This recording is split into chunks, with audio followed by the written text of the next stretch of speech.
Michel Lejuste. Donc cette fois on a un soixantenaire avec nous qui vient d'Île-de-France mais qui est alsacien à l'origine. C'est ça ou je dis une bêtise? Je viens de Champagne. Ah, de Champagne, pardon. Non, ça fait pas. Bonjour. Et alsacien d'origine. Alsacien d'origine. Alors je te laisse comme les camarades avant te présenter en quelques minutes ou présenter le livre comme tu veux. Alors, bah oui, je suis donc retraité, donc je peux prendre le temps maintenant d'écrire.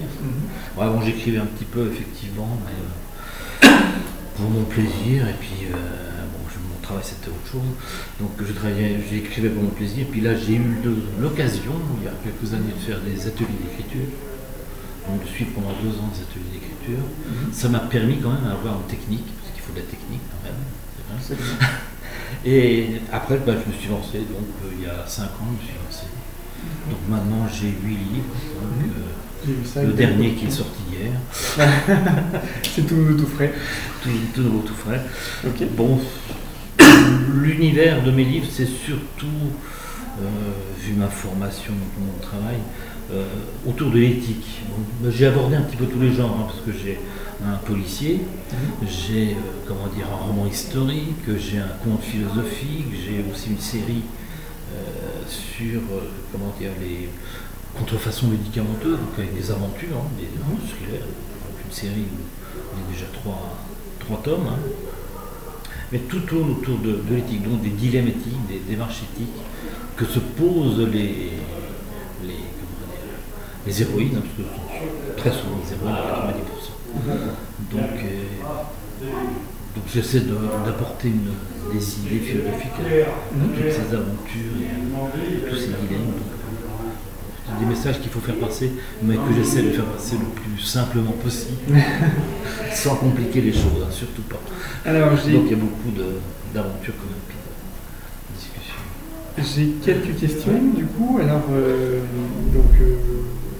la première question généraliste que j'ai posée aux autres, c'est pourquoi l'auto-édition? Est-ce que tu as commencé par envoyer des manuscrits aux éditeurs? Est-ce que tu es allé directement à l'auto-édition? Comment ça s'est passé pour toi? Non, j'ai commencé directement par l'auto-édition, parce que je me suis dit, bon, est-ce que dans ma série par exemple, est-ce qu'ils vont suivre par un éditeur? Ça va prendre du temps, effectivement, c'est long. Et bon, comme c'est vrai que je suis retraité, je ne veux pas en vivre. C'est pas mon objectif. Hein. Bon, chercher une reconnaissance, en vendre bien sûr, mais en vivre, ça me paraît assez difficile. Donc je me suis dit, moi j'aimerais bien quand même que tout soit accepté. Donc si à un moment donné mon éditeur me dit, bah non, cet épisode on ne veut pas, celui-là, ça me paraît assez difficile. Donc ma série, j'ai commencé en auto-édition directement. Effectivement, bon, j'ai comparé certaines plateformes directement, puis j'ai choisi une plateforme qui me donne satisfaction pour l'instant. Il est vrai aussi que je m'intéressais aussi beaucoup au fait de pouvoir choisir sa couverture, de pouvoir la concevoir avec une graphiste, une graphiste de mes amis, donc on peut concevoir ce bouquin, je crois que c'est un petit plus. Moi, je suis assez d'accord avec toi, c'est vrai que dans l'auto-édition, le fait d'avoir à faire la couverture, moi je le ressens comme ça, hein. C'est vrai que c'est un de mes vrais plaisirs de l'auto-édition, c'est le fait que bon voilà, j'ai fini mon bouquin, et c'est un peu l'aboutissement, le prolongement de. Voilà. Moi je commence toujours par une photo, je prends une photo qui m'inspire, je commence comme ça, puis au fur et à mesure, ça se transforme. Hein, avant d'écrire ou après? Non, après l'écriture. Au début de l'écriture, j'ai une photo parce que peut-être de l'héroïne, peut-être dans une situation, puis après ça évolue, puis j'aboutis à la couverture à la fin, en fin de compte, c'est un aboutissement. Et c'est vrai que ça fait plaisir de pouvoir intégrer, c'est vrai que j'ai des amis édités pour lesquels on leur envoie la couverture un mois avant que ça sorte, voilà, ça sera ça la couverture, ça plaît, ça plaît pas. Des fois, quand ils ont du bol, on en envoie 2 différentes, on dit qu'est-ce que tu préférerais? Et il y a un côté un peu frustrant, alors que c'est vrai que le titre, je crois, c'est à peu près aussi la même chose. Oui, ça évolue aussi. Bon, rarement, j'ai toujours un titre au début, mais c'est très rare que je garde le même. Ça évolue aussi. C'est tout ça, hein, c'est assez interdépendant. Hein. C'est vrai que moi j'ai écrit beaucoup de nouvelles quand j'ai commencé surtout, et assez souvent le titre était le point de départ. C'est vraiment l'inspiration du truc. Alors maintenant, bah, c'est vrai que c'est plus interdépendant. Parfois c'est le début, parfois c'est la fin. Bref. Donc ma question d'après, parce que tu as un profil qui est vraiment intéressant. Avant toi, on a vu des auteurs qui étaient quand même principalement des littéraires, quoi, des gens qui avaient une formation littéraire. Donc toi, si je dis pas de bêtises, tu es pharmacien de formation. Et donc un peu plus scientifique comme formation. Ce qui est encore plus original, c'est que tu as choisi, je parle surtout de ta série, donc on n'a pas présenté le titre du livre. Hein, ça c'est Le Policier. Voilà, ça c'est Le Policier, et la série dont je voulais parler, c'était Pharmacon Jazz Tango, voilà, donc où il y a 3 tomes, pardon. Voilà. Et donc, dans cette trilogie, l'héroïne est une pharmacienne qui va affronter un peu les limites de l'éthique, notamment dans le domaine du biomédical. Voilà. Et du coup, j'ai trouvé ça vraiment intéressant parce que j'ai deux questions sur ce point-là. Premièrement, je trouve que c'est quand même un parti pris qui est assez iconoclaste. Finalement, choisir un pharmacien comme héros, etc., je ne crois pas avoir vu beaucoup ça ailleurs. Quoi. Oui, c'est vrai, c'est pas très... donc ça, c'est le premier point sur lequel j'aimerais que tu me dises quelque chose. Et deuxième point, c'est quelque chose qui est effectivement très, très moderne, et ces questions éthiques, etc. Et est-ce que tu as des retours là-dessus? Parce que je pense que tu subis ça dans ton travail. Il y a beaucoup de questionnements sur les labos pharmaceutiques, sur la vaccination, sur ci, sur ça. Donc, est-ce que tu as eu des contacts avec des lecteurs ou des commentateurs par rapport à ces questions-là? Est-ce que ça... Voilà. Des commentaires avec des lecteurs sur ce sujet-là, des retours de lecteurs, non. Bon, il est vrai que moi-même, je suis formé à l'éthique, donc j'ai fait de l'éthique dans ma... Je le fais encore, parce que je m'occupe de certains problèmes éthiques en pharmacie, donc je connais bien, donc c'est vrai que... Là, j'ai fait justement le titre Pharmacon. Ce qui est intéressant, c'est que Pharmacon, en fin de compte, c'est le remède à la fois qui fait du bien et qui fait du mal. Absolument. Donc il y a une ambiguïté, et je crois qu'effectivement dans tous mes livres, il y a à la fois l'ambiguïté, parfois du bien et du mal, enfin c'est assez manichéen, mais enfin c'est souvent l'ambiguïté du bon côté du médicament, du mauvais côté du médicament. Les bons médicaments, les contrefaçons, les drogues, etc. Donc c'est vrai que c'est un problème, là on peut trouver des idées assez longtemps. Ouais. D'ailleurs, je suis en train d'écrire le 18e épisode. Donc, parce que chaque roman, en fait, chaque tome constate... Ça, c'est dû à ma formation, en fait, formation scientifique. On est très concis. Donc, ce qu'il faut écrire en 10 lignes, si vous voulez qu'un médecin puisse le lire, il faut faire ça en 3 lignes. Donc c'est pour ça que mes livres ne sont pas des livres ni coûteux, heureusement, parce qu'ils sont, dans ce livre-là, il y a 3 épisodes. Ouais. Parce que je n'arrive pas à écrire trop... À délayer. À délayer. Enfin, délayer. Je ne sais pas si c'est le terme qui convient, mais enfin bon, je n'y arrive pas. Bon, c'est vrai que mes livres plus récents sont un petit peu plus développés, mais je suis quand même resté dans un style concis. Oui. Je m'en suis voulu un petit peu en me disant, bon, peut-être que je fasse un effort. Puis en fin de compte, des lecteurs m'ont dit, non, c'est ton style, voilà. C'est ce qu'on disait finalement avec Chris juste avant. C'est vrai qu'on a tous un peu des formes d'esprit, on a une tendance. J'ai l'impression qu'il y a un peu un équilibre dans la forme, entre la forme et puis l'auteur. Certains sont plus doués, plus à l'aise sur une certaine forme. Voilà. Alors est-ce que c'est effectivement le côté scientifique je suis un peu comme toi, je suis vétérinaire, donc j'ai la même idée, et que j'ai du mal, j'ai toujours cette inclination et la concision. C'est vrai que je me rends compte parfois, et parfois je corrige, c'est un truc que je pense que tout le monde connaît aussi, c'est le lire à haute voix.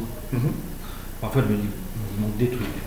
C'est là où je commence à remplir un petit peu plus. Donc c'est vrai que là ça m'aide bien. Et du coup j'ai une question par rapport à ça. C'est effectivement évidemment ton ton passé professionnel, etc., et même ton activité professionnelle en ce moment, nourrissent évidemment toutes ces questions d'éthique, etc. Est-ce que c'est plutôt agréable? Est-ce que c'est plutôt un peu agaçant d'écrire sur sa profession? C'est quelque chose que j'ai jamais fait, d'écrire une fois, mais peu, d'écrire sur sa profession. Comment tu le ressens? Est-ce que c'est plutôt plaisant de revenir à ça, ou est-ce que c'est plutôt... C'est pas vraiment sur ma profession, parce que bon, moi j'ai travaillé en milieu hospitalier, donc j'ai pas eu véritablement de travail sur les drogues ou sur les contrefaçons. Donc ça m'a permis, en plus j'ai trouvé une héroïne américaine, enfin ça c'est un peu par hasard, parce qu'en fin de compte je suis parti d'une nouvelle que j'avais écrite il y a 6 ans. Et puis après, je me suis dit, pharmacienne, enfin elle n'était pas pharmacienne à l'époque, sur une jeune américaine. Et puis cette nouvelle me dit, tiens, on pourrait peut-être en faire quelque chose d'un peu plus important, c'était bien parti. Donc et après, je lui ai donné un métier, etc. Donc c'était pour ça qu'elle est devenue pharmacienne.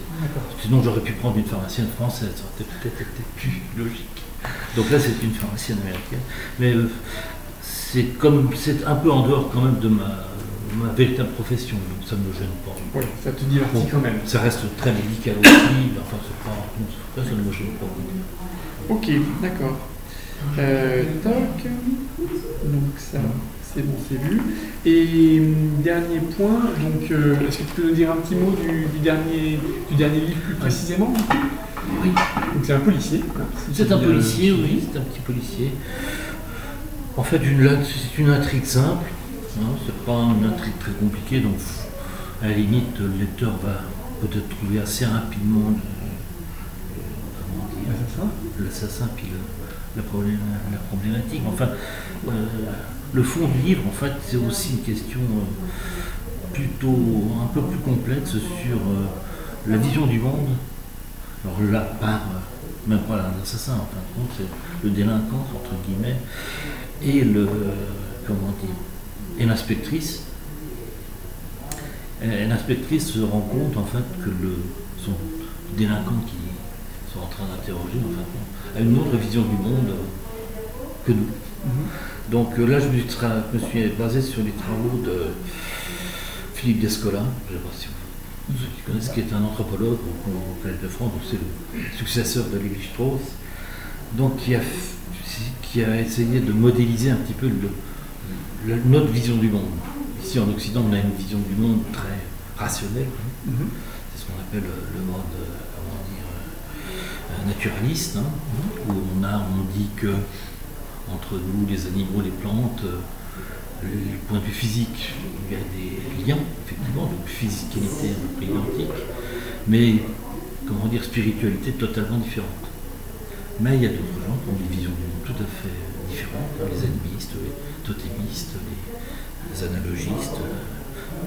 Donc les animistes, pour eux, la spiritualité est identique, on peut parler aux plantes, on peut parler aux animaux. Par contre, la physicalité est différente. Et les totémistes, tout est identique. On est la famille de telle pierre, la famille de tel animal, etc. Et en fin de compte, en Occident, on n'a aucune raison de dire que c'est notre vision du monde qui est légitime. Et là, effectivement, le délinquant a une vision du monde différente. Il voit les autres humains comme des gens d'une espèce différente. Il est assez proche à lui, mais les autres sont, c'est une espèce dont on peut se nourrir. Et lui, il s'en nourrit spirituellement. Parce que on en vient de l'exo-cannibalisme spirituel. Donc il va prendre les gens, il va les séquestrer pendant une nuit pour pouvoir discuter avec eux, pour pouvoir tirer le meilleur d'eux de façon spirituelle. Et après, on lâche. Ça pose question pour la police, oui, mais c'est original. Donc je me suis inspiré un petit peu de ces travaux d'anthropologie pour... Voilà. Alors bon, l'intrigue est un petit peu plus compliquée parce qu'il y a un meurtre quand même dans l'histoire qu'on veut lui imputer, mais voilà. Et effectivement, l'inspectrice se rend compte qu'elle est aussi un peu dans le même style de spiritualité, donc elle va comprend beaucoup plus vite que son collègue ce qui s'est réellement passé. Eh bien, je te remercie beaucoup, Michel. Merci. À plus tard. À plus tard.